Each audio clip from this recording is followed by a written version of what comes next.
Muy bien. Bien. Bueno, muy buenas tardes a todos.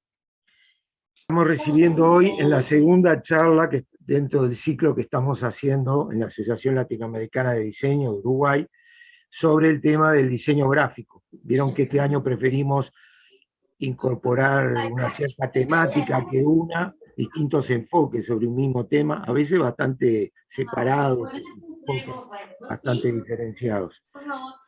Pero nos parece que es más ordenado para quienes nos siguen tener un hilo conductor.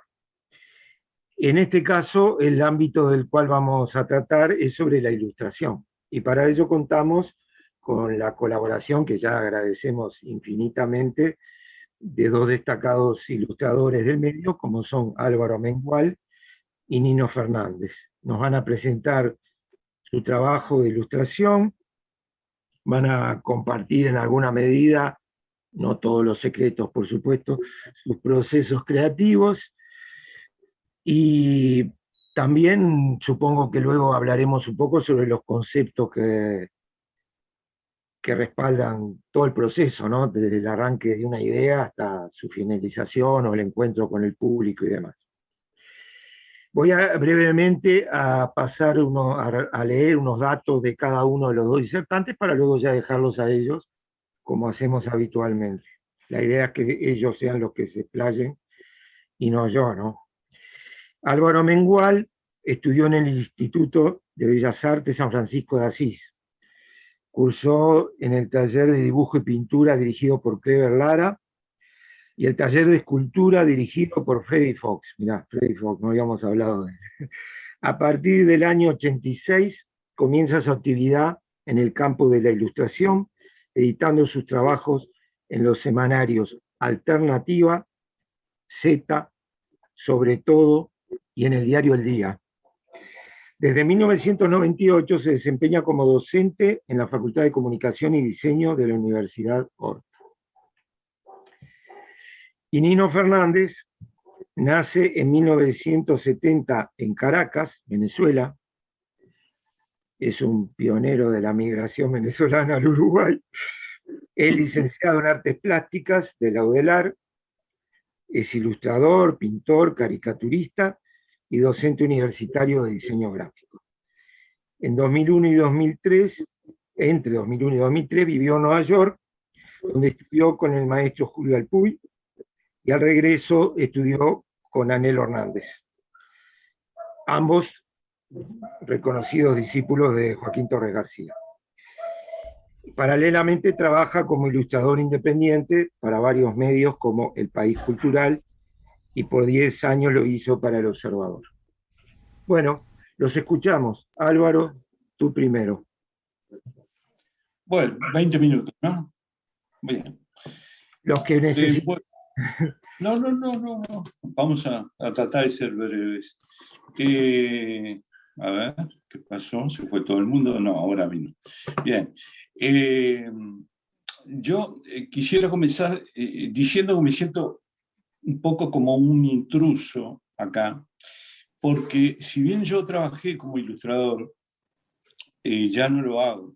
Trabajé más o menos desde el mediados del 85 u 86, como tú dijiste, una década aproximadamente.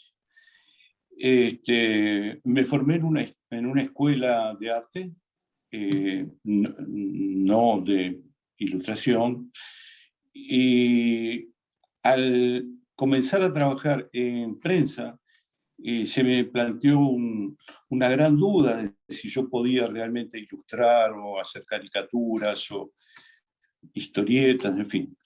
Y me di cuenta con el tiempo de que la escuela me había dado las herramientas para poder abordar esos géneros que, si bien están muy estrechamente vinculados con la pintura, tienen sus códigos particulares, ¿no?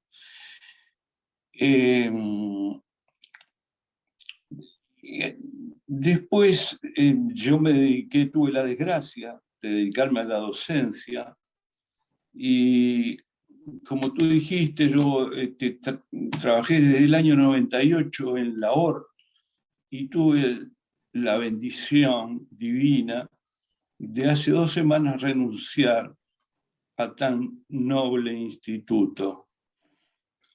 Bien, así que ahora no tengo dinero, pero soy feliz. No es poca cosa. Bien. Bueno, sigo.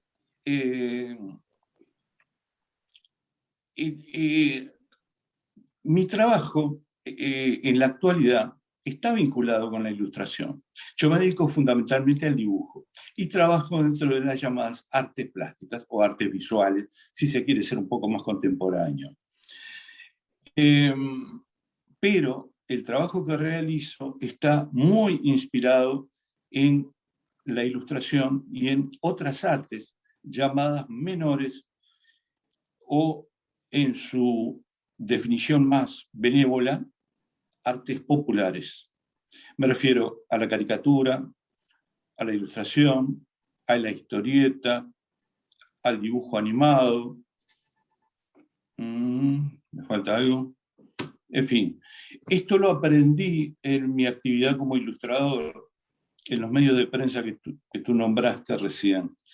Y realmente me abrió un mundo enorme, enorme, enorme, porque yo jamás había tocado ese mundo, venía de lo que llaman el gran arte, ¿no? Y me di cuenta que había un mundo soterrado, una historia del arte oculta que convivía, ¿sí?, con el llamado gran arte, pero que había sido soterrada. Ustedes piensen, por ejemplo, tal vez alguno de ustedes haya hecho algún curso de historia del arte del siglo XX. Sin duda habrán hablado del cubismo, del fauvismo, del expresionismo, del neoplasticismo, del dadaísmo, en fin, seguimos. Pero en esos cursos de arte del siglo XX no se menciona ni la caricatura, ni la ilustración, ni el dibujo animado. Y sin embargo, todas estas expresiones del siglo XX son realmente son tan populares, son tan comprendidas por la gente en general. El arte es un mundillo cerrado, hermético, y que en general le gusta el hermetismo, porque consideran que hermetismo es igual a profundo, lo cual es un grueso error.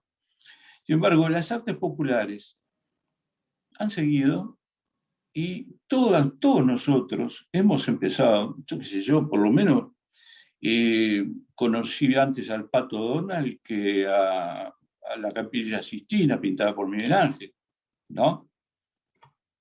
Y creo que el proceso ese lo hemos hecho todos. Entonces hay como 2 historias del arte. La de arriba es la historia del gran arte y la de abajo es la historia de lo que yo llamo artes menores o artes populares, que no me gusta llamarlo así, pero es así. Bueno, entonces desde hace aproximadamente 10 años yo estoy trabajando partiendo de mis recuerdos de cuando fui ilustrador, cuando fui dibujante.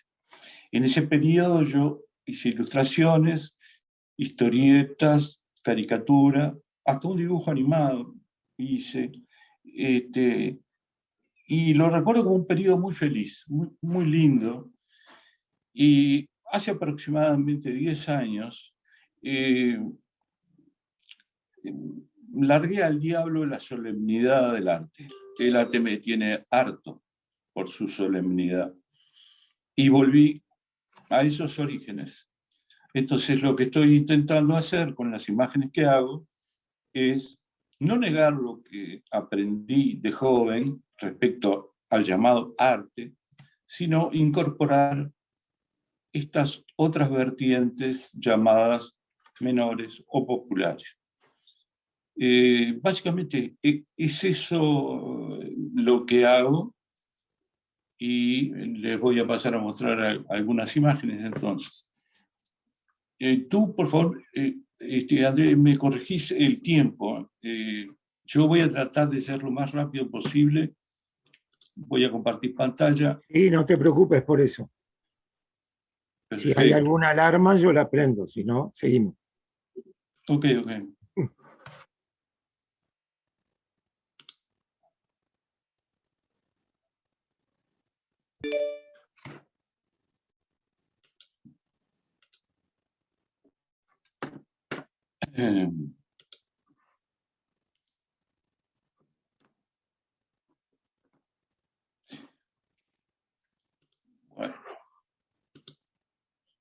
Bueno, voy a empezar por lo que estoy haciendo. Reitero, a pesar de que yo no soy ilustrador en el sentido de que no tengo un diario, una revista o un libro para ilustrar, es muy acotado a las posibilidades del Uruguay para realizar este tipo de trabajo. Sin embargo, los trabajos que hago, reitero, dentro de lo que puede llamarse arte, palabra que detesto, están formados por esa idea. Yo hago, digamos, ilustraciones para nadie. Básicamente es eso. Entonces, lo que estoy haciendo ahora, estoy trabajando sobre la idea de Alicia, de Lewis Carroll, y lo llamo Alicia la otra historia, porque es una versión libre, interpretativa de lo que es Alicia en el País de las Maravillas. En eso estoy trabajando ahora. Y quería mostrar particularmente los bocetos, porque a mí me parecen un momento muy importante en el acto de dibujar.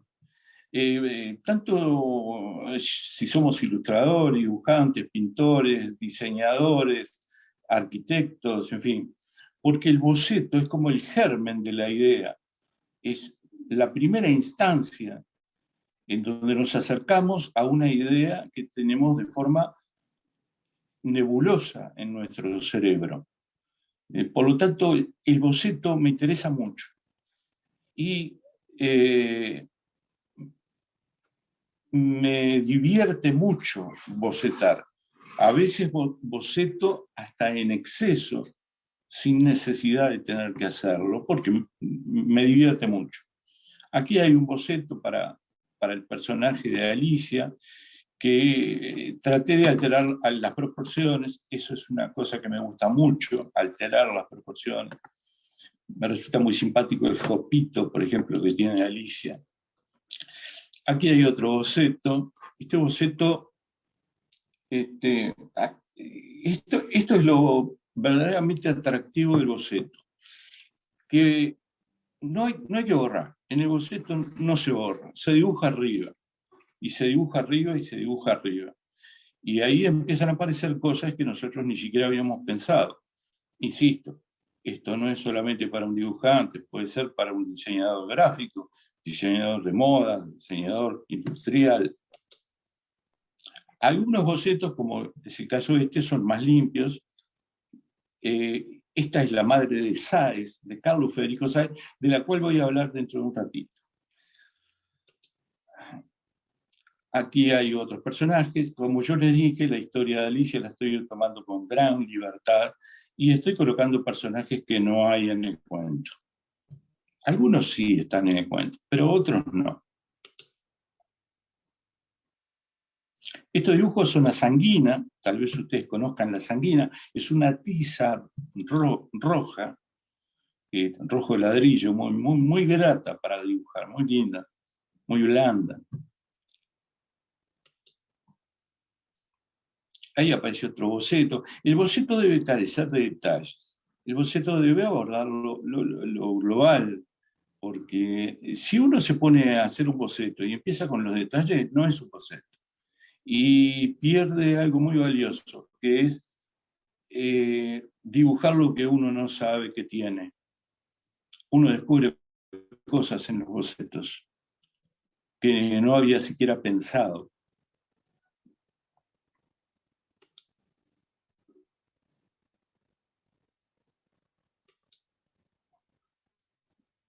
Este personaje se repite bastante por ahora.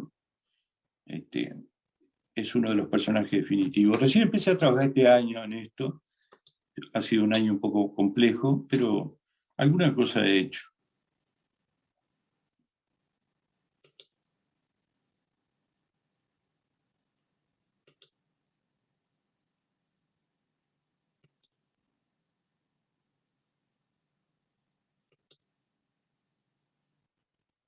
Ven, por ejemplo, el pelo, el rayar, el dibujar sobre lo dibujado, el frotar, evitar borrar, básicamente, porque el caos de líneas nos sugiere formas, nos sugieren cosas.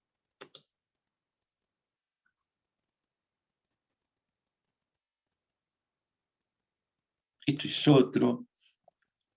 Hay otra cosa que aprendí en estos últimos años también, a no tenerle miedo a lo vulgar, a lo cursi. No me interesan. Por ejemplo, estoy haciendo una niña de cabellos largos, con un vestido acampanado. Y eso puede ser bastante cursi, pero la verdad que no me interesa. Acá hay una serie de bocetos chiquitos. Esto es algo que yo sugiero siempre. Realizar pequeños bocetos, porque también hay en el tamaño pequeño uno domina más el conjunto.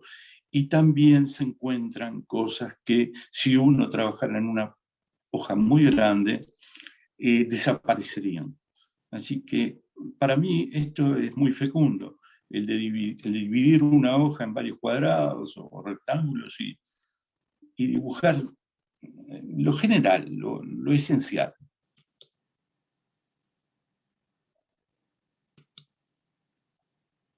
Acá, por ejemplo, este boceto, ni siquiera yo lo entiendo, pero me interesa, no sé por qué, pero de acá algo puede salir.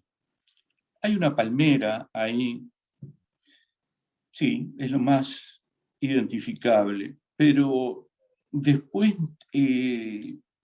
hay cosas que me pueden sugerir ideas. Entonces yo, estas cosas que parece que uno las tuviera que tirar a la basura, yo las atesoro, realmente.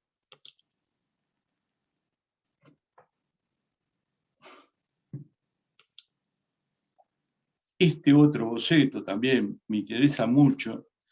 Es un boceto en donde no hay gran definición en cuanto a, por ejemplo, esto acá es una figura, es la figura de Alicia. Yo lo sé, claro, pero nadie lo ve.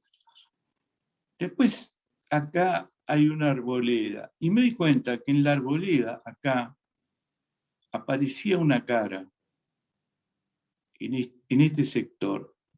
Entonces después traté de llevarla, o sea, me pregunté, ¿es posible hacer una arboleda, pero que a la vez sea una cabeza gritando? Y bueno, esta es también un boceto en acuarela, en donde intenté quedar en ese medio camino, ¿no? Esto obviamente hay que seguirlo trabajando, pero creo que sí, que es posible hacer una arboleda que a la vez sea una cabeza gritando. Pero esto es un dibujo digital y acá entramos en otro mundo que es interesante y propio de nuestra época, ¿no? Generalmente no hago dibujos acabados. Trabajo en una tablet, en un iPad trabajo, no hago dibujos acabados, pero me gusta mucho para bocetar. Es muy práctico, muy práctico. Y después está llevado a color con acuarela, este personaje que está acá, por ejemplo, el conejito. Esto se llama alegoría de la inocencia.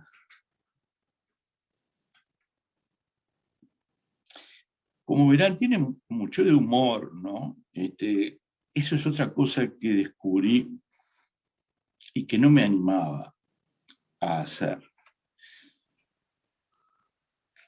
Aquí hay un boceto que recién mostré, aquí hay otro boceto acercándome al color, y después esta es la imagen definitiva. Pero todo nace de esto.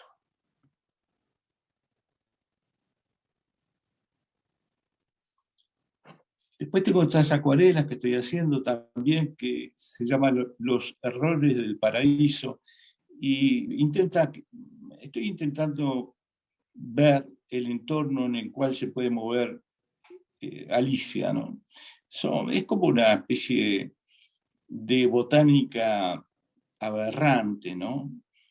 Con alusiones, obviamente, a flores, a plantas, pero bueno, que son errores del paraíso, ¿no? Acá hay otras también. Esto es en acuarela también. Y después vienen los bocetos digitales. Puse bocetos porque son bocetos realmente, ¿no? Lo curioso es el grado de certeza que han logrado en emular las diferentes técnicas. Por ejemplo, esto es como una especie de carbonilla, y se parece muchísimo. Y todas las técnicas las han emulado muy, muy bien. La única que no han logrado todavía emular es la acuarela. La acuarela no hay forma. Pero el pastel, el óleo, el carbón, en fin, sí, eso es asombroso. Estos son Perdóname, igual sí, una pequeña cosa que te digo, que no, esa predela de herramientas. Pará, flaco, escúchame, no se puede hablar en el proceso en el que uno está hablando. Guardate Porque la pregunta. son unas joyitas lo que estás mostrando, y como dejaste en la pantalla ese friso de herramientas que tal vez visualmente competía con los bocetos que estás mostrando, pero perdón. Lo saco. Ok, tenés razón. No, las preguntas, si es que hay, las hacen después. Bueno, acá hay otro, esto es pastel. Esto no sé qué es, pero me permite, por ejemplo, crear un fondo de color y trabajar con realces blancos. Pero siempre es una estética de boceto, no me da realmente, no me resulta atractivo hacer trabajos finalizados en el iPad, no, para nada. Bueno, acá tenemos una bañista, con el agobio del paso del tiempo, ¿no? Qué barbaridad. ¿Por qué la gente hace esto?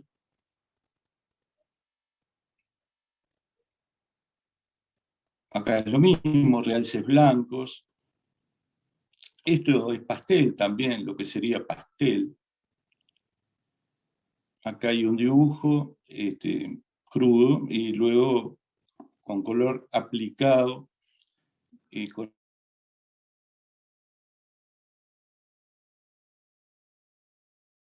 pastel. Es divertido hacer esto, realmente.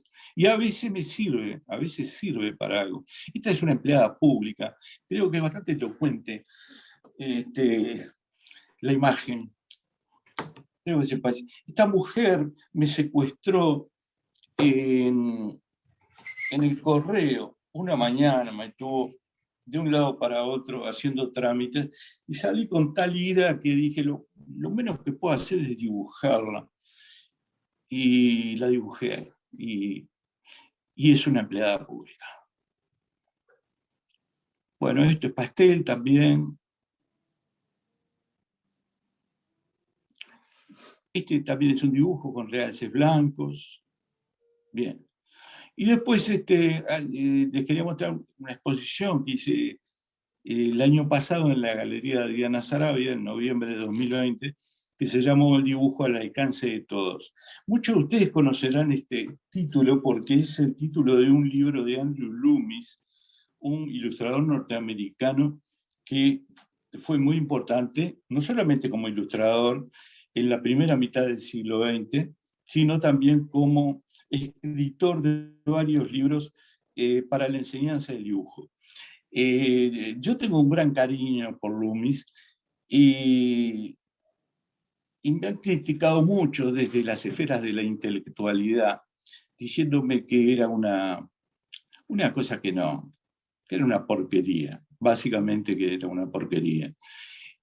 Con el paso del tiempo y este cambio de forma de pensar, yo volví a pensar en Loomis, a recordar Loomis, y dije, ¿y por qué no ponerle a la exposición el dibujo al alcance de todo? Acá hay dos razones. Una es de homenaje y la otra es que lo que yo pretendo es que el dibujo esté al alcance de todos. En cuanto a la comprensión, no en cuanto al dibujar, que también creo que cualquiera puede dibujar, pero sí en cuanto a la contemplación de una imagen. O sea, que una imagen no sea un enigma inextricable, sino que de repente, como en el pasado, la gente se vincule a una imagen con total naturalidad. Por eso le puse el dibujo al alcance de todo. Acá hay algunas fotografías de la exposición. Son dibujos grandes en general, de 1,50 m por 1,50 m. Hay otros de 2,50, hay otros de 3 metros. Y son carbonillas y pasteles. Ahí al costado tienen un pastel. Y en esta serie trabajé con modelos partiendo de fotografías antiguas, fotografías del siglo XIX, principios del XX. Las combiné, las cambié de contexto, agregué cosas, pero toda la exposición está partiendo de una imagen fotográfica en blanco y negro antigua, ¿no?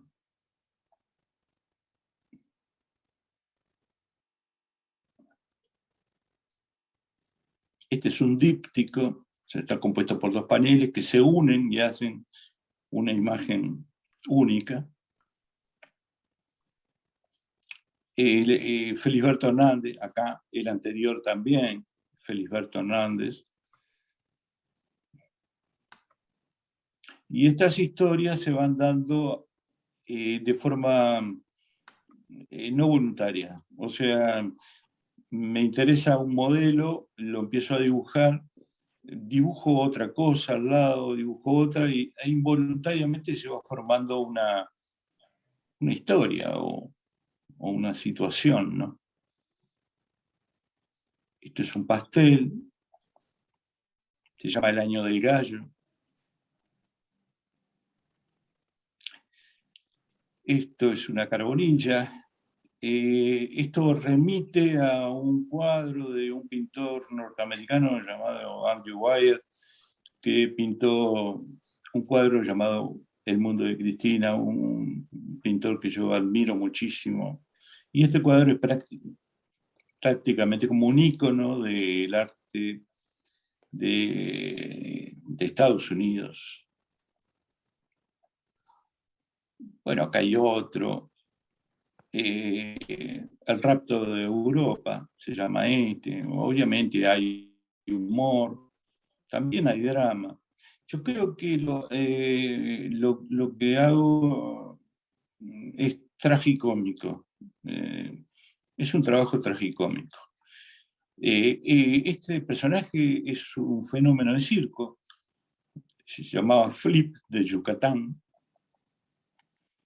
Bueno, esta es mi galerista, que estaba vestida así el día de una inauguración, y cuando nos sacaron la foto yo dije, bueno, esto es un postre, porque parecía una dama del siglo XIX, y bueno, la ubiqué en el Moulin Rouge, ¿no? Lo tomo bien. Bueno, esto es un pastel, la niñez de Carlota se llama, alude a Carlota Ferreira, pero cuando niña. También es obvio el contenido de humor. Esto es una carbonilla. Caramba. Acá hay otro pastel. También la niña del erizo. La viuda. En otros, por ejemplo, el humor no está tan, no pesa tanto, acá es más dramático, ¿no? Es una mujer anciana que quedó sola, en fin, no sé. Pero no hay elementos humorísticos, ¿no? Este es un pastel también, se llama No me toques. Y también es una fotografía que encontré y la recontextualicé. Este es otro fenómeno de circo también, que se llamaba El hombre oruga, y también está en otro contexto.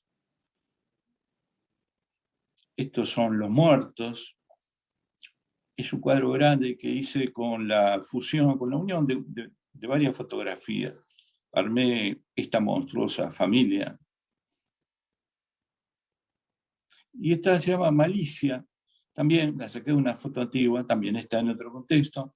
Y creo yo que dio lugar a lo que estoy haciendo ahora, que es Alicia, ¿no? A este le puse Malicia porque me parecía bastante perversa la cara de la niña. Bueno, un retrato de Onetti en la calle Veraciato. Es una calle de fábricas, una calle bastante triste. Este es El sueño, es un cuadro también bastante grande, 2,50 metros tiene. Y acá hay un proceso de bocetos para el sueño. A ver si aparece. Este cuadro, El sueño, lo boceté todo en iPad. Esto sí, todo fue bocetado, concebido como un dibujo digital. Y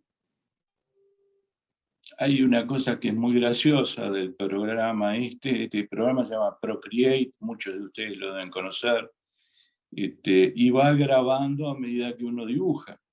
Entonces uno después puede ver el dibujo, el proceso y el razonamiento que siguió para realizar el dibujo.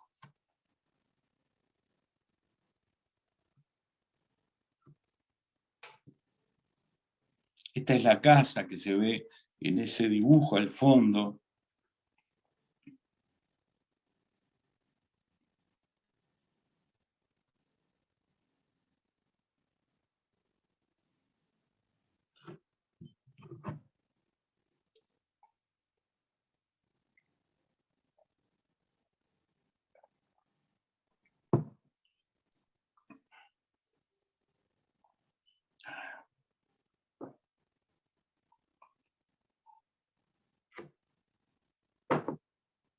Bueno, ya voy a terminar porque me estoy yendo demasiado.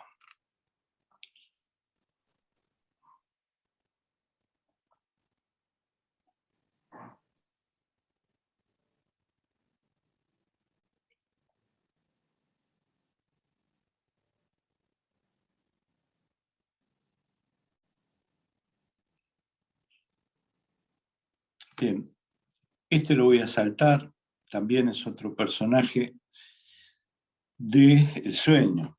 Y acá viene otra cosa que es interesante, por lo menos para mí. Este es un retrato de Carlos Federico Sáez, ustedes lo deben conocer, un artista que murió muy joven, 21, 22 años, y dejó una obra descomunal. Y a mí siempre me fascinó. Este retrato es pequeñito y a pesar de que yo reconozco que no es la mejor pintura de Sáez, siempre me atrajo esa mujer, me atrajo el volumen, me atrajo esa silueta tan rotunda, en fin, no sé, pero a lo largo de años hice infinidad de dibujos sobre este cuadro. Este es uno de ellos, es un dibujo grande, tiene 1,50 por 1,50 m, verán que está deformado. A mí me gusta deformar por las formas rotundas, amplificadas, ¿no? Me gusta eso. Y después hice esto, que es una especie de historieta o dibujo animado que iba a estar expuesto en el museo. Esta exposición no se llevó a cabo porque hubieron algunos problemas y al final decidí no hacerla, pero iba a estar ubicado en una pared entera y iba a tener 2 metros, sí, 2 metros 10 por 14, creo, o 13 de largo. Entonces la idea era como que una persona entrara en la página de una historieta. Acá hay otra visión. Ustedes pueden ver a la izquierda, por ejemplo, el tamaño del cuadro size, para tener una idea más o menos de la escala. Estas visiones las hizo el arquitecto Marcelo Meluso, que fue curador de la muestra, y me ayudó muchísimo, no solamente en la escritura del texto, sino que me ayudó en ideas. Me aportó muchas ideas para la exposición, que al fin y al cabo no se realizó. Pero después la hicimos en la Galería Diana Saravia. Bueno, y acá pasamos, y ya terminé. Bueno, a ver, ¿cómo salgo acá? Detener la transmisión en la pantalla. Cancelar. Bueno. Bueno, muy bien. Ahora, ¿Sí? el próximo. Muy bien, bueno, muchas gracias, Álvaro. Muy bueno. Bueno, de nada. Muy entusiasmante. ¿Sí? Ver todo lo que hay ahí adentro, ¿no? ¿Te entusiasmas con esto? Y seguro. Qué vida aburrida tenés, por favor. Bien. Bueno, ahora vamos a escuchar a Nino. ¿Estás ahí, Bueno, Nino, no? Sí, estoy acá, ¿me escuchan ahí? Sí. Perfecto. Bueno, adelante. Bueno, bienvenidos a todos, a todas, y a Álvaro también. Me pareció genial la presentación de Álvaro. En muchas cosas que él hablaba, me siento bastante identificado también, a pesar de que, bueno, cuando pidieron el tema de que hagamos un pequeño currículum y uno tiene que apretar en unas pocas líneas, yo siempre pongo a estos dos maestros que fueron discípulos de Torres García, y eso, por un lado, le da esa seriedad que decía Álvaro de repente, no como una solemnidad a la cosa, de ese aspecto de la historia del arte, digamos, ¿no? Pero yo creo que, y lo pongo por eso justamente, me ayudaron mucho a entender cosas de esta actividad del dibujo, ¿no? Y yo que me identificaba con lo que decía Álvaro también, en eso de que muchas veces está como, en lugar de sobrevalorado, está subestimado todo este mundo que tiene que ver con la ilustración, ¿no? Con el dibujo, sobre todo en los ámbitos del arte, ¿no? Que no sé si tiene que entrar en el ámbito del arte o no, ahí serían otras discusiones capaz, ¿no? Pero recuerdo que una amiga, una vuelta, yo tengo un par de usuarios de Instagram, digamos, ¿no? Entonces tengo uno que es para arte, en donde yo pongo pinturas, y un poco más tarde me abrí otro que era para las ilustraciones, ¿no? De Nino Fernández, ilustrador. Y enseguida me increpó, como, ¿qué? ¿Y esto no es arte? ¿No? Entonces ahí daba como para empezar a discutir un poco ese tema, ¿no? Pero no lo discutí. Simplemente dejé los dos, los dos Instagram, en donde pongo pinturas por un lado y por otro todo lo que tiene que ver con este mundo de la ilustración. Y yo lo que sí ahí separo un poco es el tema de cómo uno aborda estas cosas, ¿no? En el caso de la pintura, ahí es una cosa como muy personal y libre, digamos, ¿no? En donde uno puede plasmar lo que se le antoja, digamos, ¿no? También en todo lo que tiene que ver con la ilustración, se acerca un poco más a todo lo que tiene que ver con las actividades del diseño, ¿no? En cuanto a que tenemos que hacer un trabajo, esto cuando hablamos del trabajo, ¿no? Cuando hay un trabajo para hacer, ¿no? En donde tiene que cumplir determinadas funciones, ¿no? Esa ilustración. De hecho, a mí, yo no sé si me gusta mucho, está como de moda llamarse ilustrador, ¿no? Y de hecho, tomé la moda porque si no, no puede quedar por el camino, ¿no? yo no sé si no me gusta más la palabra dibujante, por ejemplo, ¿no? Que la de ilustrador. El ilustrador suena como que uno está, este, ¿cómo te puedo decir? Que depende de otros, ¿no? El dibujante es como independiente, ¿no? Dibujante, independiente, también es de la misma manera. El ilustrador está como atado a ciertas cosas, que tiene que ver como que, y de hecho venía así, ¿no? Un ilustrador antes lo que hacía era, recibía un texto y lo que hacía era como interpretar un poco ese texto, pero estaba muy vinculado a eso y muchas veces hasta el que lo escribía metía mano en la ilustración, si parecía que estaba bien o no, ¿no? Hoy en día el ilustrador, por ejemplo, yo que he estado incursionando ahora últimamente en algunos libros ilustrados infantiles, ya es considerado también un autor, ¿no? O sea, no solamente es el autor el que escribe, sino el que dibuja también es un autor, porque de hecho está contando a través de imágenes, ¿no? Entonces eso me parece que es como muy, muy interesante también, ¿no? Esa parte de nuestro trabajo. Y está muy vinculado a esto del diseño en cuanto a esto que decíamos del tema de la función, ¿no? Que tiene que cumplir determinada función que a veces está supeditada a los requerimientos del cliente, ¿no? Entonces ahí es donde nosotros podemos de repente volcar gran parte de lo que queremos hacer, pero en muchas cosas vamos a estar un poquito atados, ¿no? O sea, vamos a estar atados de lo que tenemos que comunicar, digamos, ¿no?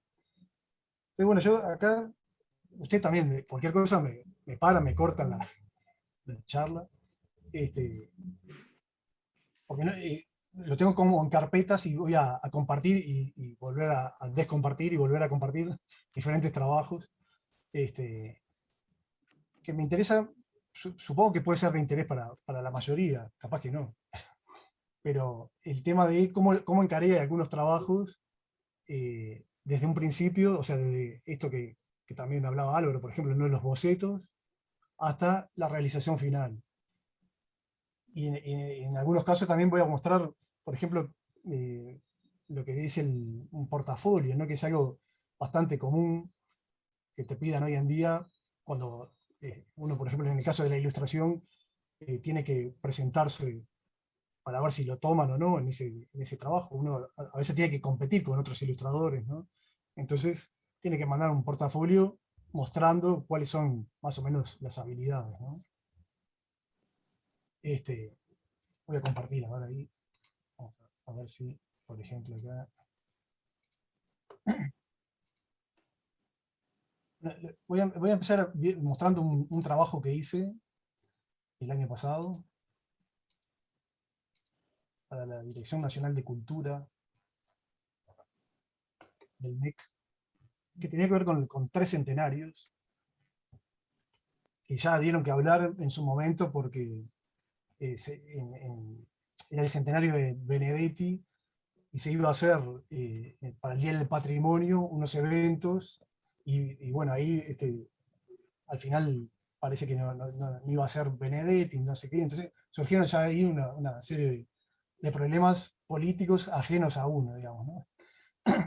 Pero en sí había 3 centenarios de 3 escritores que se celebraban, que uno era Julio César da Rosa, Idea Vilariño, por otro lado, y Benedetti finalmente, ¿no? Entonces, los trabajos que resultaron, acá estamos viendo ya el trabajo final, ¿no? Que en este caso se llamó a 3 ilustradores, por ejemplo.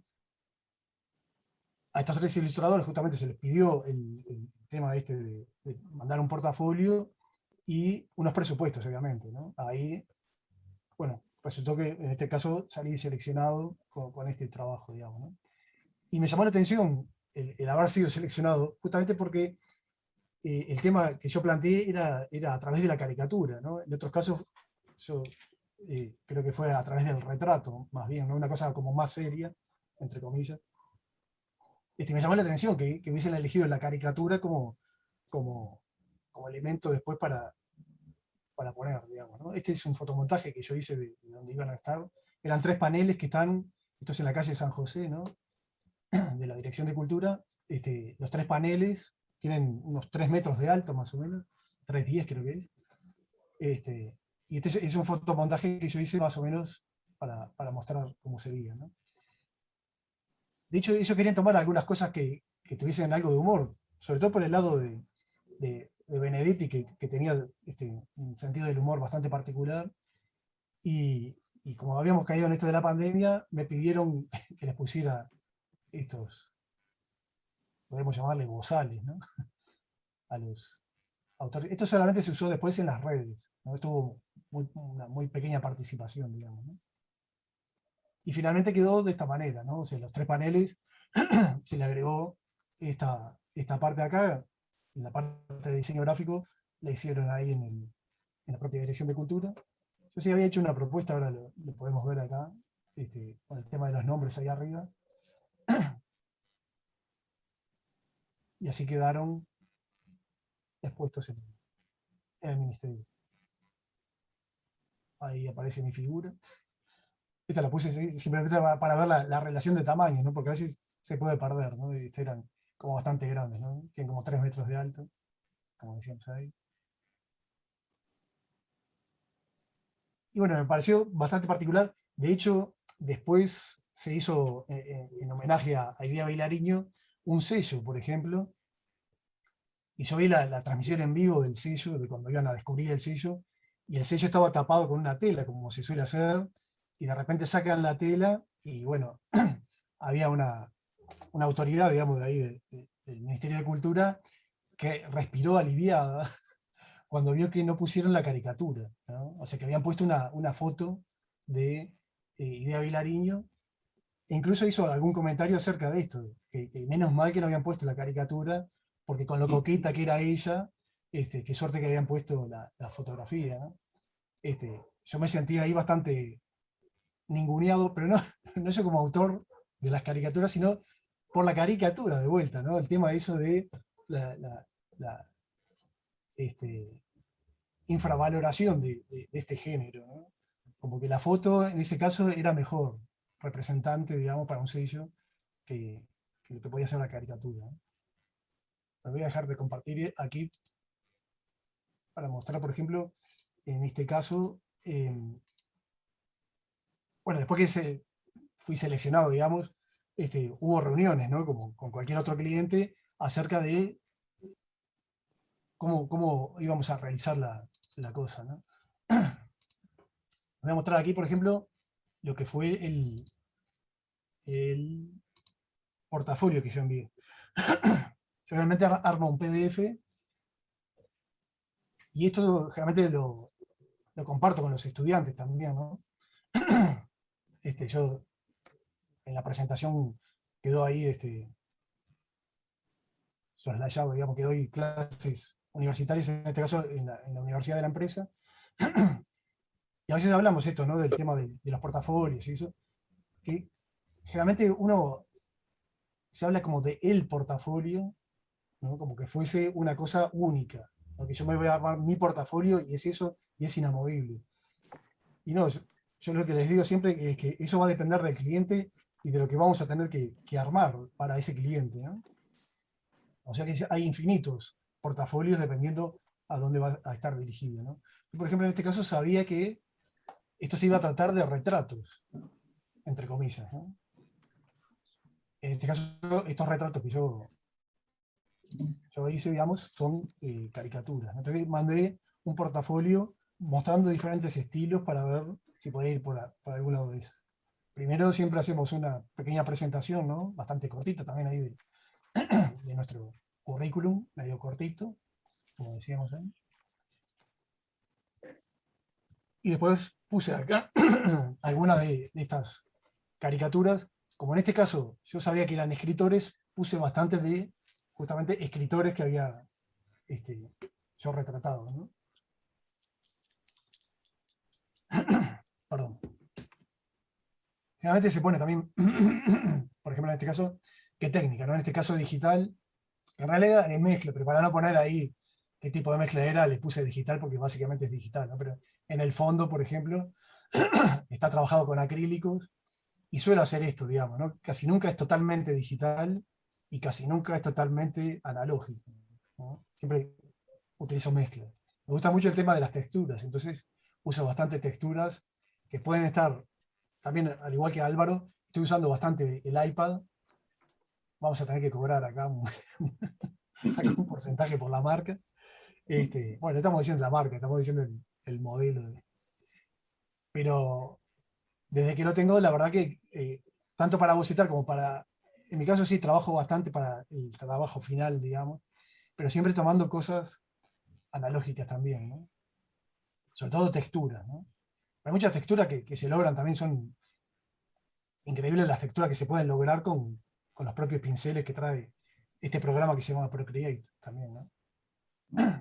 De Avitale, una vuelta en la fundación de Achugarri, yo andaba ya por el este y anduve por ahí, y justo ese día estaba Ida Vitale firmando autógrafos en los libros y eso, y le dije, le voy a mostrar este retrato, y no me dio para mostrarse. No sabía si lo iba a tomar a bien o a mal, ¿no? Porque a veces me dicen que, sobre todo con las mujeres, que soy bastante malo, pero no es por las mujeres, ¿no? Creo que uno es malo en las caricaturas, uy, perdón, suele ser medio malo en eso, ¿no? Sobre todo por esto que tiene también el tema de la deformación o la exageración, ¿no? Que yo siempre lo veo también por el lado de el manejo, es un manejo diferente de las proporciones, ¿no? O sea, siempre cuando uno está trabajando, tanto en el arte sacro como en esto, es lo mismo. Siempre estamos trabajando con línea, con color, con forma y con proporciones. Acá simplemente lo que hacemos es variar un poco las proporciones. A veces a la gente no le gusta esas variaciones, pero bueno. Galeano, por ejemplo, es un que no suelo trabajar así, es todo dibujo vectorial. También yo siempre tengo que hacer un trabajo previo a lápiz, digamos, ¿no? Le saco, generalmente saco en el iPad, le saco una foto. Igual en esta época todavía no tenía el iPad. Esto era para el diario, para el observador. Y ahí lo escaneaba, ¿no? Escaneo el dibujo y después dibujo, en este caso con Illustrator, todo por encima, vectorial. En este caso, por ejemplo, me pareció muy interesante. Ahora lo puedo mostrar cómo quedó en el diario, después también podemos ver algo de eso. La directora de arte del diario en ese momento tenía como una cosa muy poética, digamos, ¿no? Para decir de repente lo que quería. Entonces me acuerdo que en esto decía, no, tiene que ser algo como que tiene que ser como un regalo para, para el lector, ¿no? La ilustración es como un regalo para el lector. Y me pareció que estaba buenísimo. Después, pobre, el diario te fagocita en ese sentido, ¿no?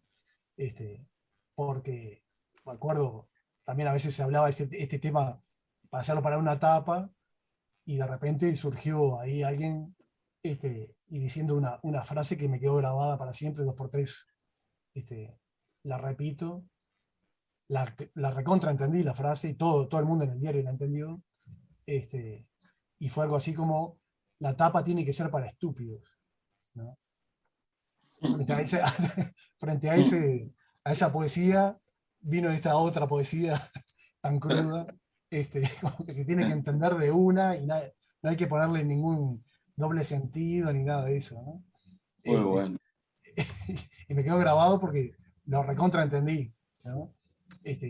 Al tiempo después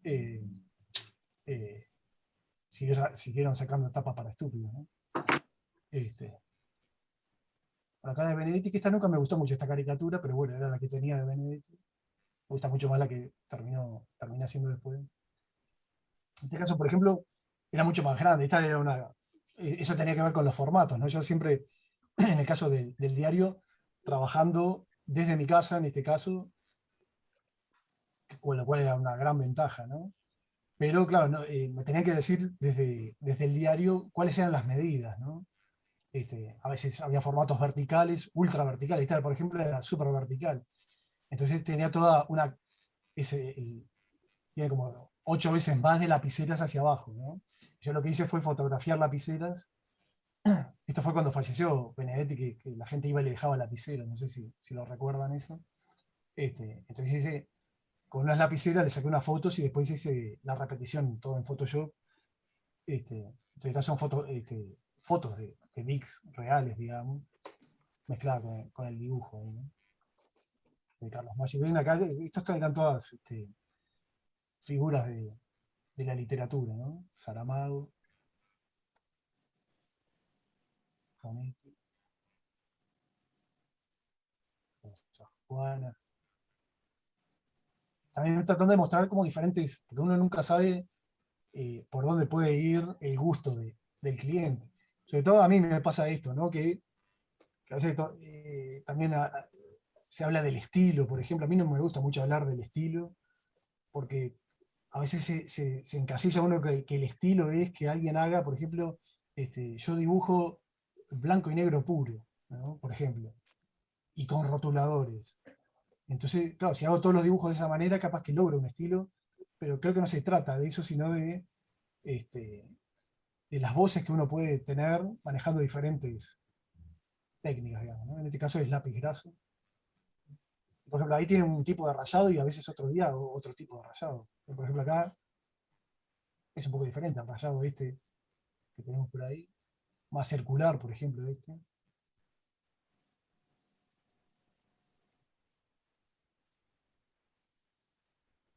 es un pintor que me gusta mucho, Baltus. Que siempre recuerdo, tengo un librito muy chiquito que me gusta mucho de esos libros que son en sí mismos una obra de arte, ¿no? No un clásico libro de Taschen que trae figuras y figuras y toda la biografía, sino hay algunos, no me acuerdo de la editorial, cómo se llama, son unos chiquitos, de tapa dura, pero muy chiquitos, y que trae alguna foto del taller, o de la mesa de trabajo, ¿no? Con todas las pinturas. Y tenía una frase que me pareció fantástica, que decía algo así como: no entiendo cómo los pintores del Renacimiento podían pintar sin fumar. Y está en una foto fumando, ¿no? Entonces, acá le dice fumando. Como que fuese muy, muy importante fumar, pero sí, seguramente para él lo era, digamos, que fumar lo inspiraba, ¿no? Giacometti, que es otro pintor que... En este caso es una serie que había empezado y quedó por ahí, de algunos pintores que me interesan particularmente por su obra, pero en algunos casos, como el caso de Giacometti, también siempre me llamó la atención esto que hablamos de las proporciones, la cara, ¿no? Lo que es la cara de Giacometti, que parece que está esculpida también, no sé, como, ¿no? Facetada, ¿no? En los labios, esta parte, las ojeras esas que tenía, el frío que pasaba, ¿no? En ese taller, no quiero saber el frío que debía tener ahí, ¿no? Entonces por ahí esa muestra, ¿no? de trabajos, y después otros trabajos para mostrar otras técnicas, digamos, ¿no? En este caso, de mi primer libro infantil como autor total, digamos, autor del texto, que tiene un mínimo texto, y autor de las ilustraciones, ¿no? En este caso está hecho todo en el iPad, pero también mezclado con algunas texturas.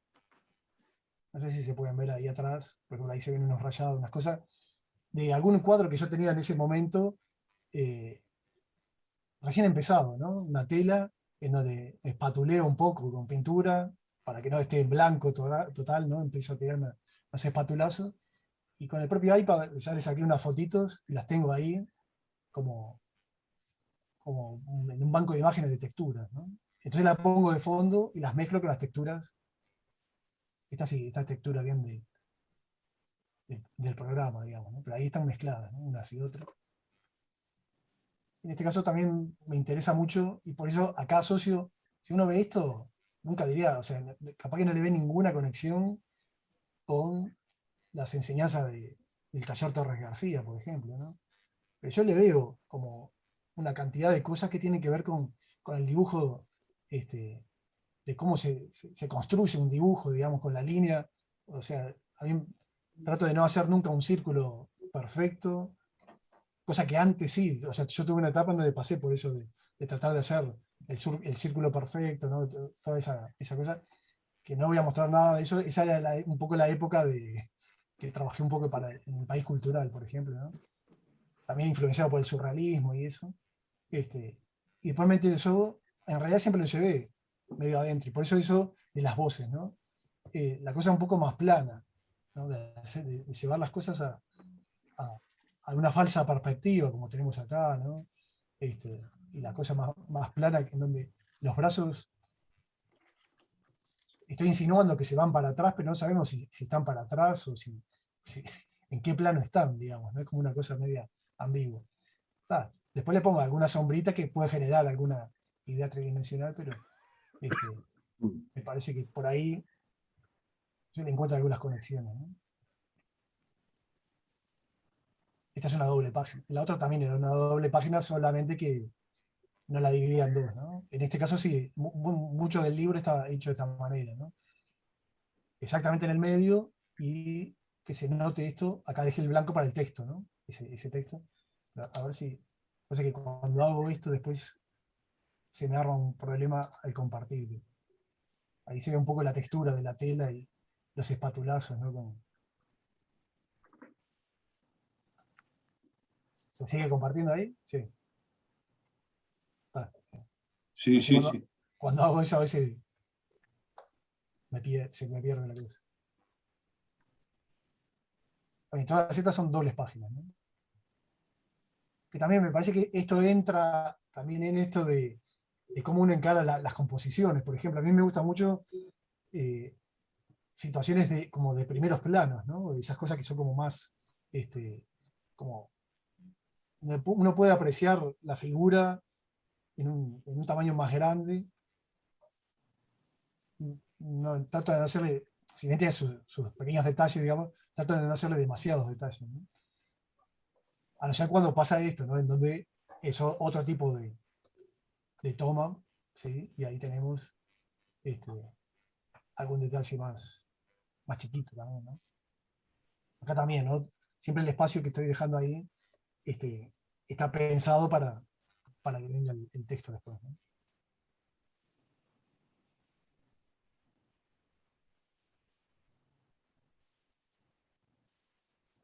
Esto es como una especie de gag. Era una historia para un libro, pero como de humor negro, ¿no? A mí me parecía lindo nunca se lo presenté a nadie, ¿no? Simplemente son cuatro cuadros, ¿no? Es todo del mismo tamaño, solamente que acá lo distribuí, uno más chiquito, ¿no? La mamá que viene a alimentar a su cría, después sale a buscar más alimento, y el alimento a veces es la cría de otra familia, digamos, ¿no? Pero sí, me lo vetaron, digamos, ¿no? Para niños capaz que no era demasiado constructivo. Un humor negro un poco particular. Bueno, ahí algunas muestras más así. Sobre todo esto del estilo, acá me interesaba mostrar que yo quería trabajar con texturas, ¿sí? Que de repente en los otros no se veía, ¿no?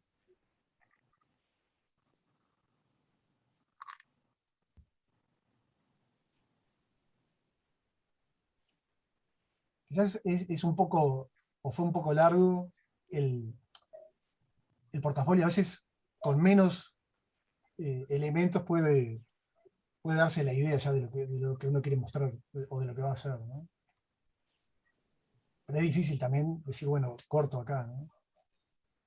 Y acá finalicé con algo que tuvo bastante visibilidad en cuanto a que es para la Feria del Libro Infantil y Juvenil.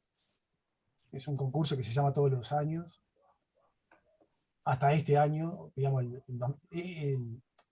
siempre coincidía, ¿no? La 19ª Feria del Libro era en el año 2019, y después vino la pandemia y no se hizo más.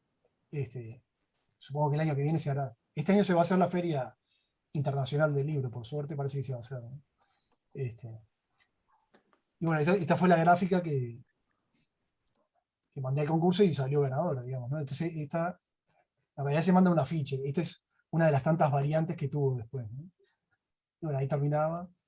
Y esto, siempre el portafolio lo hago, está con los datos, ni hay que hablar, pero hago acá siempre un hiperlink, digamos, aquí abajo, cosa de que se pueda hacer clic ahí y que me lleve directamente a este sitio. Este sitio es un sitio que tengo en Behance, que es como un portafolio ampliado. Ahí hay más imágenes. Si uno quiere ver más, hace clic acá y ya directamente, no lo voy a hacer para no ir, digamos, ¿no? Pero haciendo clic ya directamente te lleva al sitio, ¿no? Entonces eso fue lo que mandé en su momento. Después mandé otro PDF, mientras íbamos hablando de lo que sería el adelanto de la propuesta final, ¿sí?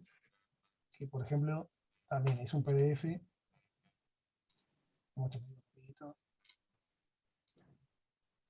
Otra cosa que hago en los PDF, cuando uno lo genera, en este caso yo lo armo en InDesign, que es un programa de diseño editorial. Una cosa que hago también, que uno lo puede hacer cuando hace el PDF, es que se abra en pantalla completa. Y ahí enseguida cuando uno abre el PDF, le da la posibilidad de elegir al espectador, digamos, al que va a ver el PDF, pero le pregunta, este archivo está intentando abrirse en pantalla completa, ¿quiere abrirlo en pantalla completa? Entonces medio que lo fuerza que diga que sí. Entonces cuando dice que sí, ya sé que lo va a ver de esta manera, ¿no? Y por acá, ellos todavía no habían visto nada, entonces acá yo empecé a tirar algunas de las ideas, ¿no? Es un segundo PDF. Bueno, igual, más o menos parecido. En el anterior todavía no tenía terminado ¿sí? Acá ya están bastante terminados, ¿no? Bueno, ahí explicaba un poquito contexto de qué se iba a tratar. Por ejemplo, en la charla que tuvimos con el cliente, el fondo iba a ser para todos igual, ¿sí? Para no separarlos, o sea, para que hubiese unidad. Pero a mí me parecía que quedara todo como muy monótono, todo del mismo color. Entonces sigue la misma textura de fondo, pero le cambié el color y generé una paleta que me parecía que podía ser interesante, con unos colores medios terrosos, pero que tuviese azul, rojo, verde, en esa paleta media terrosa, ¿no?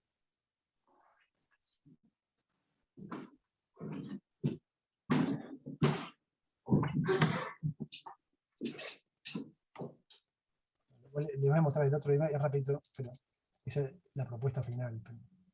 Esta era la propuesta anterior. Bueno, todavía no les había mostrado nada. Acá les explicaba cómo iba a ser el tema. Y acá, por ejemplo, yo les había tirado esto, ¿no? Yo, por ejemplo, ahí, a ver dónde lo decía. Bueno, acá, por ejemplo, encuentro que colocar el nombre de pila de cada uno podría generar un mayor acercamiento con el público. Parecía que podía quedar bueno. Idea, Mario. Pero de repente Idea, Vilariño, Mario, Benedetti eran más conocidos, pero en el caso de Julio César da Rosa, quedaría solamente Julio, y de repente no era tan conocido. Entonces ahí la vetaron la idea. Fue el nombre completo, ¿no? Lo cual me pareció bien, me parecía que estaba bárbaro, ¿no? Entonces ahí, estaba casi terminado, adelantado, ¿sí? Porque obviamente hubo ahí un tema también de lo que son los tiempos, ¿no? Que me acuerdo que cuando me llamaron me dijeron, creo que había 10 días para hacer esto. Me dijeron, ¿vos lo podés hacer en 10 días? Y dije que sí. Y después yo sabía que en 10 días no lo iba a poder hacer. Uno dice que sí. Y después veo como 10 días sin dormir, no sé. Pero uno sabe que siempre esos 10 días tienen cierta elasticidad, ¿no? en este mundo. A veces los 10 se transforman en 5 y a veces nosotros podemos transformarlo en 15 o 20 o ver cómo puede variar eso, ¿no? Entonces, por suerte, tuvimos unos días más, pero no fueron muchos más, ¿no? Creo que en 20 días hubo que resolver todo y ya estar todo pronto para salir al ruedo, digamos, ¿no? Entonces, bueno, ese es un trabajo que fue el año pasado, que me parecía interesante, sobre todo el tema de esto de lo que es la aplicación de la ilustración para, en este caso, era comunicar los centenarios del nacimiento de estos escritores, ¿no? Y que va a haber toda una cantidad de movida con respecto a eso, ¿no? Hay todo un tema interesante también, que sería para hablar de repente en otro momento, que es el tema de los derechos que uno genera, o sea, que uno tiene por naturaleza ya al ser creador de estas imágenes, ¿no? Entonces, en el caso que veíamos recién, ahí se firmó un contrato y en el contrato se estipuló qué uso se iba a tener esas ilustraciones, ¿no? En determinado momento me consultaron a ver si se podían usar en la Biblioteca Nacional, ¿no? Que sí estaba estipulado que lo iban a poner en las redes, pero no en el frente de la biblioteca. Y yo en un arranque de, de autor sentimental, y yo soy el autor de esto, dije que sí, obviamente iba a ceder los derechos, pero previo a un pago que íbamos a estipular, ¿no? Cosa que ahí abrieron los ojos, porque lo que me estaban pidiendo es que cediera las imágenes gratis, ¿no? Y yo pedí una cifra que para mí era muy accesible y no salió. Entonces, en la biblioteca al final se usaron otras imágenes en base a fotografías que habrá hecho otro diseñador, digamos, ¿no? Lo que me parece importante, que dentro de este campo de la ilustración, que a veces nos pasa en el diseño, ¿no? O sea, en el diseño no se suelen firmar estas cosas, ¿no? En el campo de la ilustración, sí. ¿Cuáles son los derechos que uno cede para la utilización de esta, ¿no? Acá voy a mostrar otro, si estamos bien de tiempo, no sé si estamos bien. Sí, dale. ¿Sí? Vamos terminando así, hacemos preguntas. Bien, bárbaro. Si te animás a responder. Sí, sí. Había que sí. Va, depende de la pregunta, vamos a ver. Bueno, por ejemplo, me interesaba mostrar un poquito parte del proceso. Este es el que veíamos al final del otro, que es el de la feria del libro infantil, ¿no? Que esto ha salido, yo suelo trabajar en libretitas de diferentes tamaños, ¿no? Y tengo una que se llama El pequeño libro de la A, que simplemente lo llamé así por tener un motivo para dibujar algo en esa libretita, que no sé si ve por ahí. Es chiquita, está hecha por un alumno, ¿no? Enrulada, son hojas A4 precortadas ahí. Y bueno, acá voy haciendo también bocetitos. De hecho, ese que estamos viendo ahí, por ejemplo, que tenemos por acá, ¿sí? Que son esas cosas que uno hace por hacerlas, por el gusto de hacerlas nomás, ¿no? Sin pensar en que esto es un trabajo para algo, ¿no? Esto yo lo hice por hacerlo, simplemente, ¿no? Voy a compartir acá en pantalla completa que aparece bien. Acá está el proceso, ¿no? Como es el pequeño libro de la A, ven que acá tiene una A y otra, empezaron a aparecer algunas A bailando por ahí. Y me gustó la paleta de color que generó esto que hice en ese momento, que eran unas témperas que había comprado, que creo que traía 6 colores, no me acuerdo si eran 6, o traía alguno más capaz. Pero usé alguno de esos colores y, por ejemplo, traía este verde, ¿sí? Que no suelo usar yo este verde. Después traía magenta también, no amarillo, también un amarillo medio alimonado, ¿no? No sé si se ve bien ahí, pero entonces me gustó la paleta esa y me quedó como grabada. Y esto lo hice mucho tiempo antes, ¿no? Y al final este fue el afiche que mandé al concurso. Que salió de ahí, digamos, ¿no? Este gorrito que no sé qué era, lo transformé en un libro y lo vestí un poco, le puse unos bigotes al personaje. Lo hice medio una especie de jugular que anunciaba, ¿no? Y esta cosa de la feria del libro. Tiene ahí los brazos cambiados, ¿no? La posición. Y después, bueno, esto tiene hay que hacer diferentes adaptaciones para diferentes, casi toda gigantografía después, ¿no? Que vamos a tener. Esta, por ejemplo, es una que ahora la vamos a ver ahí, que va, cuando sean presentaciones de libros, si están los autores, esto va atrás. Entonces, todo esto, desde los logotipos hacia abajo, queda prácticamente oculto, ¿no? Por eso están los logos puestos ahí. Yo de hecho fui a ver cómo era la cosa para ver a qué altura tenían que estar los logotipos. Estos son 5 paneles que van en el exterior de la intendencia. Este va al frente y los otros 2 a los costados.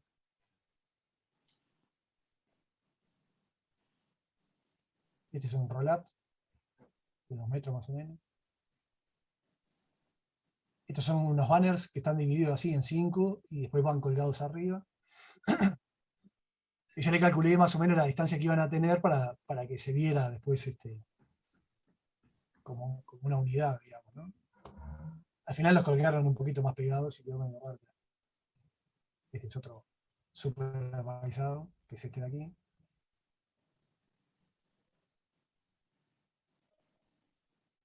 O sea, la gigantografía. Este es el exterior.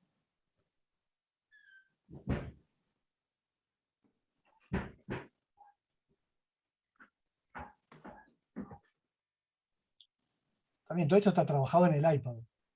Después, esto no, ya la tipografía y todo el armado está hecho en Illustrator después, ¿no? Pero esto está hecho en iPad. No recuerdo bien la resolución, creo que estaba a 150 píxeles por pulgada, la resolución, que son cosas que hay que tener en cuenta para si uno va a hacer algo ampliado que no quede pixelado, ¿no? Pero trabajando grandes formatos, el iPad puede explotar, o la computadora, ¿no? Pero generalmente se trabaja a menos resolución de lo necesario. Que acá los colgaron un poquito más pegados.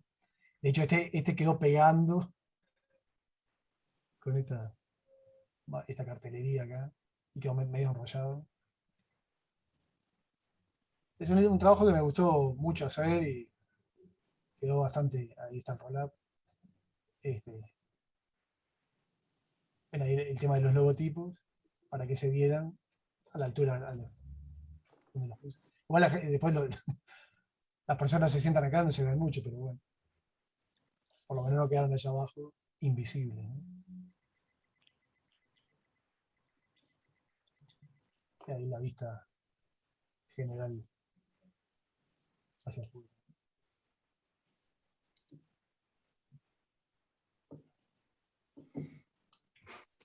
Bien, si te parece bien, si no, hay más cosas para mostrar. Sí, Creo muy que bien. quieren Muchas gracias, hacer Nino, muy bien. preguntas. Abrimos entonces una etapa de preguntas. Que las pueden hacer por el chat o pueden levantar la mano para hacerlas o hablar directamente. En este momento no los estoy viendo a todos.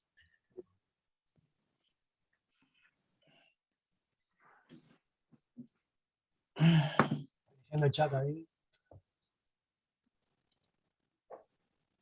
Soy Verónica, tengo una pregunta. ¿Puede Sí, ser? sí, cómo no. Es una pregunta para Álvaro, que mencionó un programa Procreate, ¿es correcto? Sí, el mismo que mencionó Nino. Ajá, Sí, no lo Procreate. conocía. Sí. Pienso que es uno de los programas mejores para dibujo y no sé, Nino está más metido en el tema de la parte de computación. Yo lo uso, pero no le doy el uso real que tiene. Pero mostraste cosas muy interesantes con ese programa, hechas con el GIF. Sí, menos mal que no hace. Menos mal que no hace. Menos mal que lo conocí un poquito. Que lo trata al descuido, sí, menos mal. Ahora, soberbias. Más que interesante, soberbias. ya que Menos estamos mal que no. Sí, adelante, Juan. No, era eso, digo, menos mal que no se dedica al Procreate, al arte digital, si no. Pero ya que estamos en el tema me interesa que hablen un poco más de la relación entre lo manual y lo virtual, ¿no? Que es un gran tema de los creadores de la época actual, ¿no? Capaz que los jóvenes lo tienen como superado porque lo virtual va a suplantar totalmente a lo manual.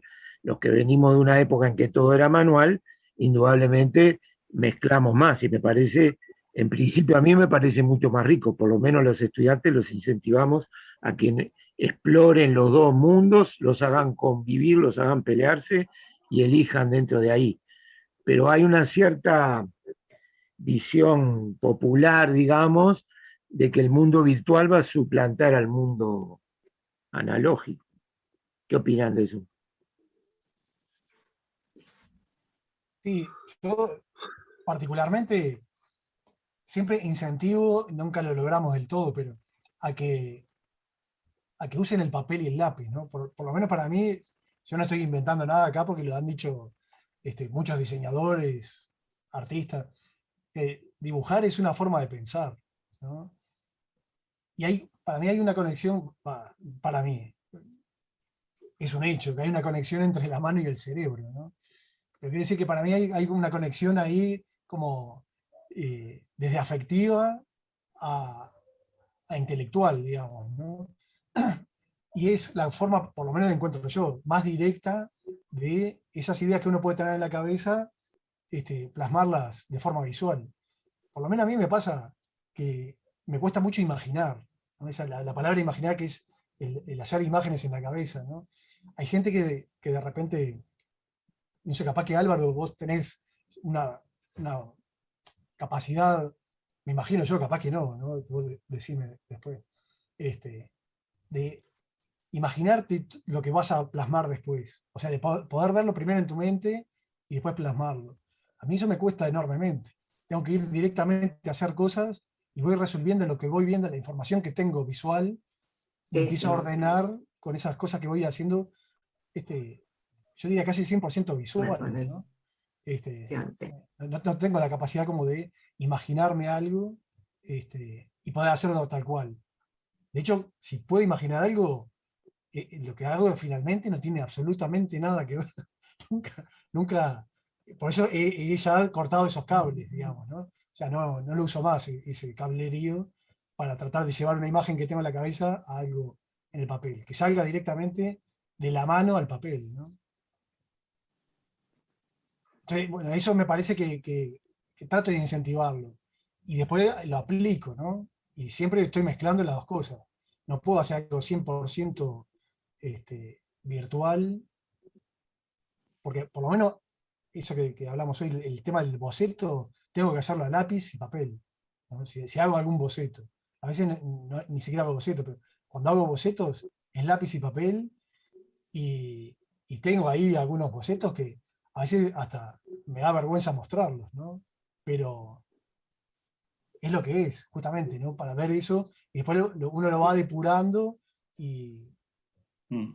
y hay que ver cuándo uno deja de depurarlo, porque capaz que con mucha depuración ya nos vamos a otro lado también, ¿no? Pero tiene que estar, la mezcla, para mí la mezcla de las dos cosas tiene que estar siempre. Pero es una visión personal, ¿no? Yo, perdón, estoy de acuerdo contigo, Nino, totalmente en que el dibujar es una forma de pensar. Yo he insistido durante años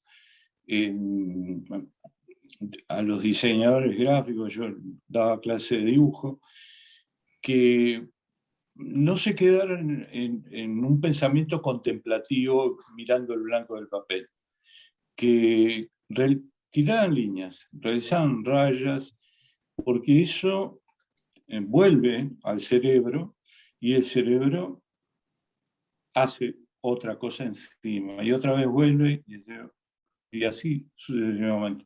Si uno se pone en una actitud contemplativa frente al blanco del papel, no va a salir nada, no. Por eso estoy totalmente de acuerdo contigo en cuanto a que el dibujo es una forma de pensar, pero no es una forma de pensar contemplativa, sino que es una forma de pensar activa. Y eso es muy fecundo para cualquiera, para diseñadores, para pintores, para ilustradores, en fin. Sí.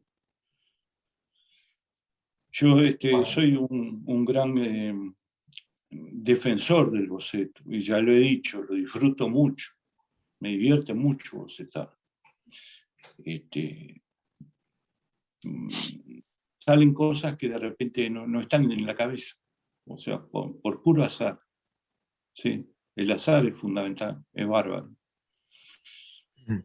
Ahora, igualmente me parece muy destacable que ambos, teniendo un dominio, digamos, de la mano, hayan agarrado igual otras herramientas contemporáneas que lo que decía Álvaro, ¿no? Las riquezas que le encontrás, los punteros que tienen las iPad para dibujarlo, a veces son sorprendentes en los efectos, ¿no? Capaz que te quejas un poco y todavía no lograron exactamente la acuarela, pero hay algunos esfumados que, que tienen su encanto también, ¿no? Se pueden usar. Pero sabés que también en el mundo de la arquitectura pasa exactamente lo mismo, ¿no? Empezás a bocetar en una iPad para encontrar la idea, digamos, ¿no? O revolver para encontrar algo ahí que se ordene en el propio dibujo, y ha sido un instrumento muy fomentador de no perder la creatividad, ¿no? De imponerse a la máquina en el sentido de que sabemos que la máquina no nos da las soluciones, no es un instrumento en última instancia. Bueno, entonces tratar de sacarle lo mejor a ese instrumento, que es bueno lo que el hombre ha hecho a lo largo de toda la historia, ¿no? Siempre ha tenido nuevos instrumentos por delante, desafíos que implican esos nuevos instrumentos, y los ha superado, pero cuando mirás detrás está siempre la voluntad del hombre en alguna medida, ¿no? Aun cuando la máquina parece en algunas épocas que se impone, detrás está la voluntad del hombre de que la máquina haga eso, ¿no? A veces una voluntad malvada, ¿no? De que esa máquina se imponga. Y toda creación nueva tiene su aporte, ¿no? Indudablemente. Sí, a mí, por ejemplo, en el tema de lo que tiene que ver con esto de la tecnología, siempre tuve como una relación de amor y odio, ¿no? Porque yo también, cuando empecé en esto, que empecé estudiando en la UTU, lo que en su momento era publicidad gráfica, que también se le llamaba dibujo publicitario, me metí ahí en realidad no porque me interesara la publicidad, sino que me interesaba dibujar. Entonces, estamos hablando del año 88 más o menos, por ahí. Yo tenía 18 años ahí. Y no había muchos lugares donde uno pudiera, no, un poquito antes, en 87, por ahí capaz, donde uno pudiera ir a estudiar dibujo. Por lo menos yo, desde mi ignorancia, no los encontraba, ¿no? Entonces me metí, la UTU, dibujo publicitario, tal, es esto, ¿no? Y de ahí me mandaron a un estudio de diseño, me llamó un profesor y me dijo, ¿a vos te interesaría trabajar? Le dije que no, pero no tenía más remedio. Entonces me dijo, mira, hay un estudio de diseño que está precisando un dibujante, en ese caso, para ser originales, cosa que hoy en día es como una palabra totalmente desconocida para los estudiantes, ¿no? Se dividían las profesiones, ¿no? Estaba el bocetista, después estaba el que hacía los originales.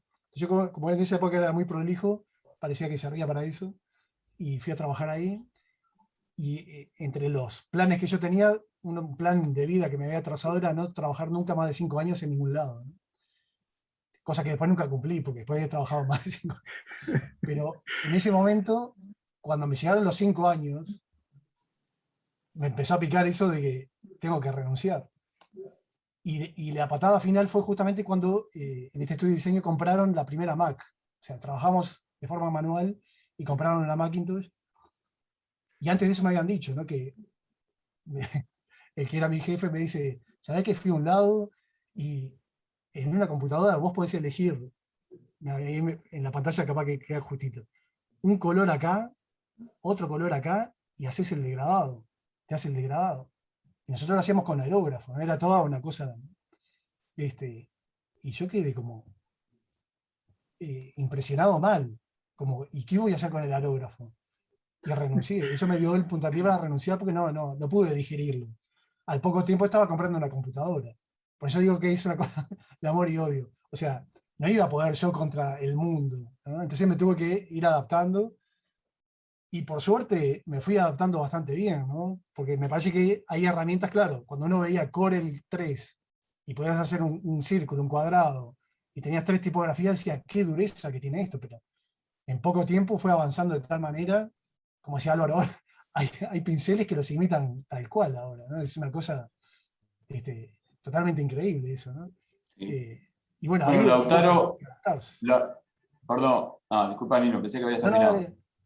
dale. Lautaro había levantado la mano hace un No, sí, rato. no. No sé si todavía tenés pregunta. Sí, era algo que, pero bueno, hilando un poco lo que estaban hablando al principio de los bocetos y de los procesos, y bueno, que estoy muy de acuerdo con esto que se está hablando de que es un poco conocerse a uno mismo, ¿no? O sea, o descubrirse o sorprenderse en ese momento de lanzarse a dibujar, y en ese momento empezar a descubrir cosas que uno no sabe que tenía adentro, ¿no? Y en este camino me interesa, y un poco de peleador, sobre todo con Álvaro, que hace tiempo que lo extraño y tengo ganas de pelearlo un poco, a ver qué me responde con esto. Hay algo que sucede en los bocetos, que justamente salió en la charla, que es esto que son muy frescos, ¿no? Tienen una espontaneidad muy linda. ¿Sienten, va para los dos la pregunta, sienten que inevitablemente al final se pierde un poco esa frescura del boceto, o se puede lograr mantener esa frescura? Y a veces sí, a veces no. A veces sí, a veces no. Es más, yo te diría que me gustan más mis bocetos que mis trabajos terminados. Pero eso depende de la sensibilidad de cada uno, del enfoque que le quiera dar a la imagen que quiere crear. Hay gente muy minuciosa, por ejemplo, que no puede bocetar, no, le es imposible. En mi caso no, en mi caso me gusta mucho dejar las cosas a medio camino y sugerir más que explicar, ¿no? Y a veces la imagen se cansa, la imagen queda cansada. Y uno mira el boceto y ve un grado de espontaneidad, de frescura que no tiene la imagen final. Pasa eso, sí. Pero bueno, digo, es parte de la cosa, ¿no? Pero, qué sé yo. Sí, es como que se le quita también un poco de participación quizás al lector, ¿no? O sea, que a veces cuando la imagen es un poco más ambigua, ¿no? Esta cosa que es Sí, más abstracta, sí. el lector puede también darle otra interpretación que incluso uno no la estaba poniendo. Y cuando uno ya lo va terminando y acabando, también va como quitando esas posibilidades de alguna forma. Sí, sí, sí, pasa eso. Yo creo que en todos los órdenes de la vida pasa. A veces las cosas más espontáneas que hacemos son mucho más interesantes que las que pensamos previamente y estructuramos metódicamente para llegar a un lugar que es un horror.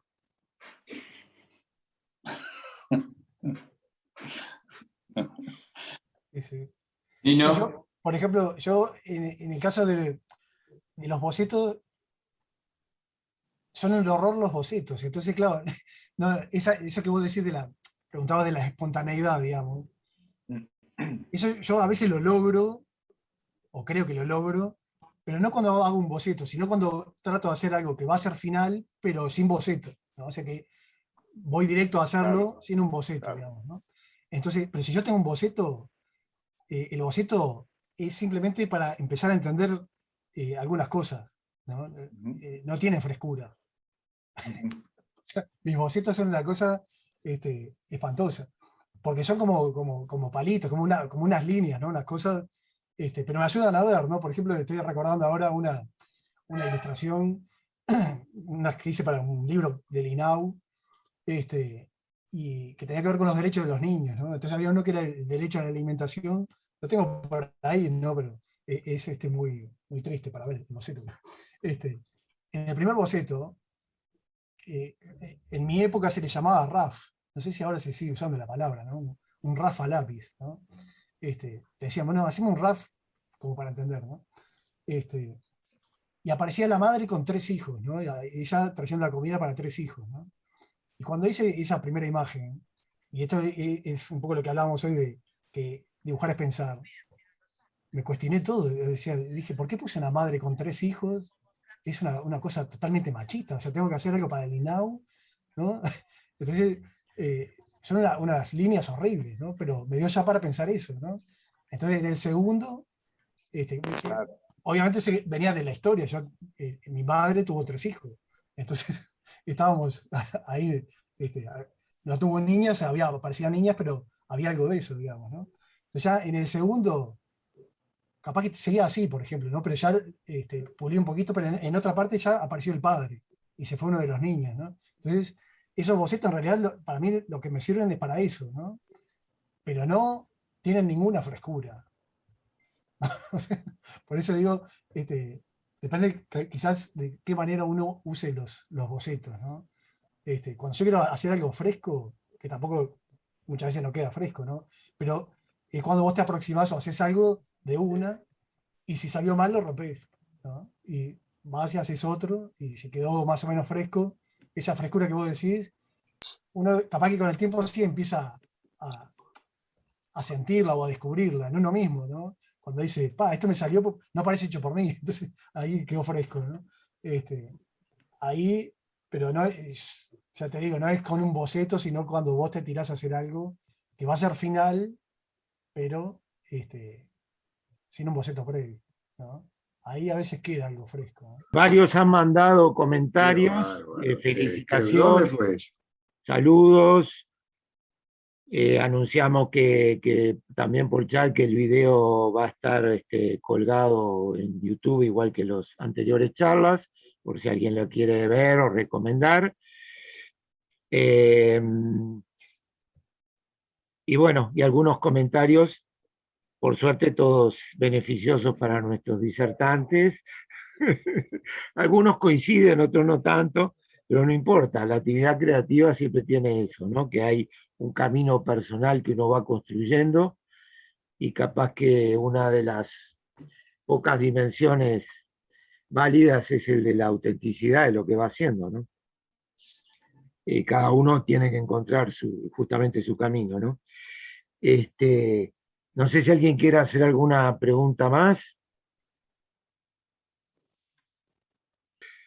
Bueno, nosotros la próxima actividad de este tipo que tenemos es no el miércoles que viene, sino el otro miércoles, el 13, ¿no? De octubre.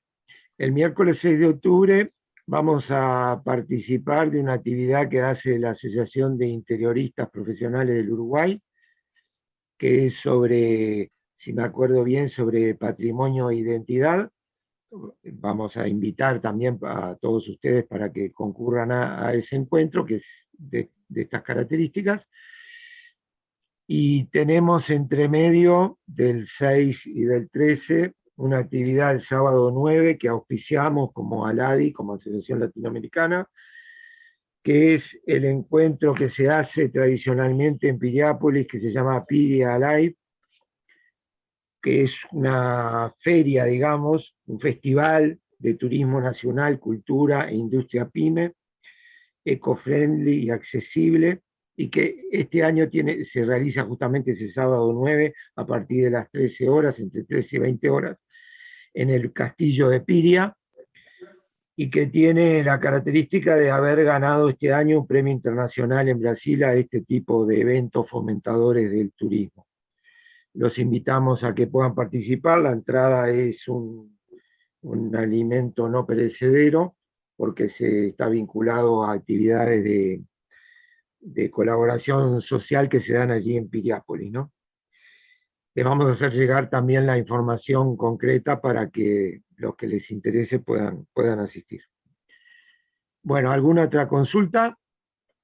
El agradecimiento a los disertantes, por supuesto, ¿no? Ya lo hice al principio, pero lo reitero, porque realmente la obra que mostraron estuvo muy buena, con sus estilos personales, sus motivaciones para crear personales también y diferentes. Nino más profesionalista de cumplir con el encargo del cliente, Álvaro más independiente de sacarme la gana de hacer lo que yo entiendo que tengo que hacer, lo cual me parece muy bien que haya actitudes distintas en estas actividades, ¿no? Bueno, si no hay ningún otro comentario, dejamos por aquí. Les agradezco nuevamente a todos la presencia.